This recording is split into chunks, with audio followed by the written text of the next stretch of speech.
நண்பர்களே, இந்த வீடியோல எத பத்தி பார்க்க போறோம் அப்படின்னு சொல்லிட்டு பார்த்தீங்கன்னா, தளபதி விஜய் நடிச்சிருக்கிற கடைசி திரைப்படமான ஜனநாயகன் படம் நாளைக்கு வேர்ல்டு வைடா ஜூலை 23, 2026 ரிலீஸ் ஆகப்போகுது. இந்த நிலையில இந்த படத்துடைய ப்ரீ ரிலீஸ் பிசினஸ் எவ்வளோ அப்படின்றத தான் இந்த வீடியோல நம்ம பார்க்க போறோம். இந்த படம் செப்டம்பர் 2024ல இந்த படத்துடைய படப்பிடிப்பு தொடங்குச்சு. அதுக்கப்புறம் 1 இயர்ல இந்த படத்துடைய ஷூட்டிங்லாம் முடிஞ்சு இந்த படம் ஜனவரி 9, 2026 இந்த ஆண்டுடைய முதல்லயே அதாவது பொங்கல் அப்ப ரிலீஸ் ஆகும்னு சொல்லிட்டு அறிவிக்கப்பட்டது.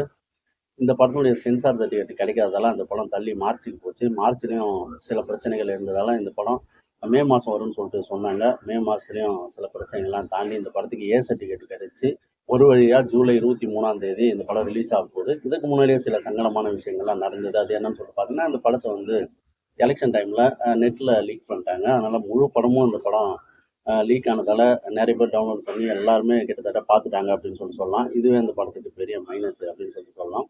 இந்த நிலையில இந்த படம் ஒரு வழியா